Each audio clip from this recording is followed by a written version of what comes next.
श्रीरामरक्षास्तोत्रम्। ॐ श्रीगणेशाय नमः। ॐ अस्य श्रीरामरक्षास्तोत्रमन्त्रस्य बुधकौशिकऋषिः श्रीसीतारामचन्द्रो देवता अनुष्टुप् छन्दः सीताशक्तिः श्रीमान् हनुमान् कीलकं श्रीरामचन्द्रप्रीत्यर्थे रामरक्षास्तोत्रजपे विनियोगः।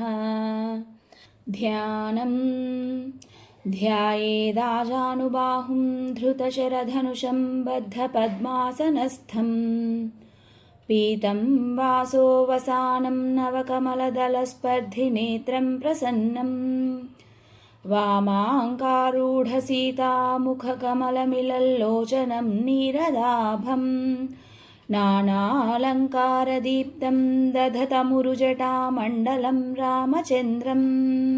स्तोत्रम्। चरितं रघुनाथस्य शतकोटिप्रविस्तरम् एकैकमक्षरं पुंसां महापातकनाशनं ध्यात्वा नीलोत्पलश्यामं रामं राजीवलोचनं जानकीलक्ष्मणोपेतं जटां मुकुटमण्डितं सासितूनधनुर्बाणपाणिं नक्तं चरान्तकम् स्वलीलया जगत्रातुमाविर्भूतमजं विभुं रामरक्षां पठेत् प्राज्ञः पापघ्नीं सर्वकामदां शिरो मे राघवः पातु फालं दशरथात्मजः कौसल्येयो दृशौ पातु विश्वामित्रप्रियः कृती घ्राणं पातु मखत्राता मुखं सौमित्रिवत्सलः जिह्वां विद्यानिधिः पातु कण्ठं भरतवन्दितः स्कन्धौ दिव्यायुधः पातु भुजौ भग्नेशकार्मुकः करौ सीतापतिः पातु हृदयं जामदग्न्यजित् मध्यं पातु खरध्वंसी नाभिं जाम्बवदाश्रयः सुग्रीवेशः कटी पातु सक्थिनी हनुमत्प्रभुः ऊरू रघुत्तमः पातु रक्षः कुलविनाशकृत् जानुनी सेतुकृत् पातु जङ्घे दशमुखान्तकः पादौ विभीषणश्रीदः पातु रामोऽखिलं वपुः एतां रामबलोपेतां रक्षां यः सुकृती पठेत् सचिरयुः सुखी पुत्री विजयी विनयी भवेत् पातालभूतलव्योमचारिणश्छद्मचारिणः न द्रष्टुमपि शक्तास्ते रक्षितं रामनामभिः रामेति रामभद्रेति रामचन्द्रेति वा स्मरन् नरो न लिप्यते पापैर्भुक्तिं मुक्तिं च विन्दति जगज्जैत्रैकमन्त्रेण रामनाम्नाभिरक्षितं यः कण्ठे धारयेत्तस्य करस्ताः सर्वसिद्धयः वज्रपञ्जरनामेदं यो रामकवचं स्मरेत् अव्याहताग्नः सर्वत्र लभते जयमङ्गलम् आदिष्टवान् यथा स्वप्ने राम रक्षामि मां हरः तथा लिखितवान् प्रातः प्रबुद्धौ बुधकौशिकः आरामः कल्पवृक्षाणां विरामः सकलापदाम् अभिरामस्त्रिलोकानां रामः श्रीमान् सनः प्रभुः तरुणारूपसम्पन्नौ सुकुमारौ महाबलौ पुण्डरीकविशालाक्षौ चीरकृष्णाजिनाम्बरौ फलमूलासिनौ दान्तौ तापसौ ब्रह्मचारिणौ पुत्रौ दशरथस्यैतौ भ्रातरौ रामलक्ष्मणौ शरण्यौ सर्वसत्त्वानां श्रेष्ठौ सर्वधनुष्मतां रक्षः कुलनिहन्तारौ त्रायेतां नो रघुत्तमौ आत्तसज्जधनुषा विशुस्पृशा वक्षयाशुगनिषङ्गसङ्गिनौ रक्षणाय मम रामलक्ष्मणावग्रतः पथि सदैव गच्छताम् सन्नद्धः कवची खड्गी चापबाणधरो युवा गच्छन्मनोरथान्नश्च रामः पातु स लक्ष्मणः रामो दाशरथिः शूरो लक्ष्मणानुचरो बली काकुत्स्थः पुरुषः पूर्णः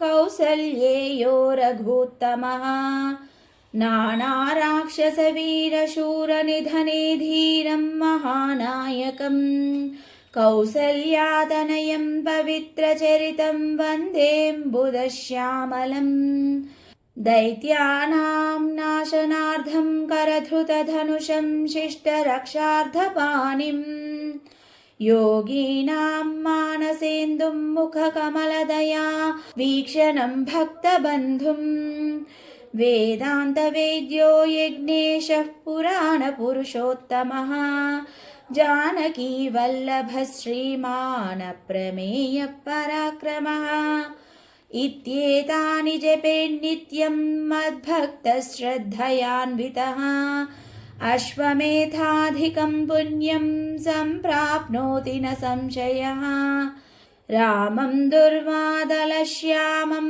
पद्माक्षं पीतवाससं स्तुवन्ति नामभिर्दिव्यैर्न ते संसारिणो नराः रामं लक्ष्मणपूर्वजं रघुवरं सीतापतिं सुन्दरं काकुत्स्थं करुणार्णवं गुणनिधिं विप्रप्रियं धार्मिकम् राजेन्द्रं सत्यसन्धं दशरथतनयं श्यामलं शान्तमूर्तिं वन्दे लोकाभिरामं रघुकुलतिलकं राघवं रावणारिम् रामाय रामभद्राय रामचन्द्राय वेदसे रघुनाथाय नाथाय सीताय पतये नमः श्रीराम राम रघुनन्दन राम राम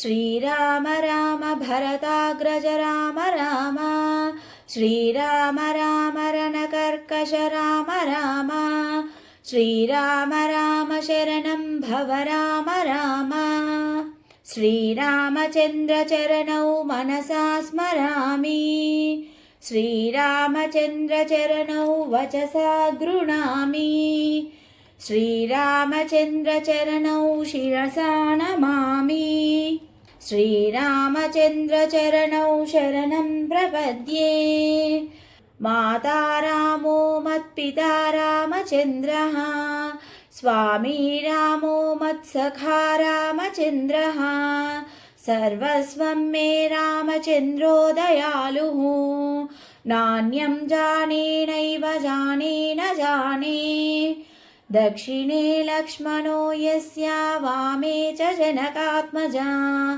पुरुतो मारुतिर्यस्य तं वन्दे रघुनन्दनम् लोकाभिरामं रणरङ्गधीरं राजीवनेत्रं रघुवंशनाथं कारुण्यरूपं करुणाकरन्तं श्रीरामचन्द्रं शरणं प्रपद्ये मनोजवं मारुततुल्यवेगं जितेन्द्रियं बुद्धिमतां वरिष्ठं वातात्मजं वानरयूथमुख्यं श्रीरामदूतं शरणं प्रपद्ये कूजन्तं राम रामेति मधुरं मधुराक्षरम् आरुह्य कविताशाखां वन्दे वाल्मीकिकोकिलम् आपदामपहर्तारं दातारं सर्वसम्पदां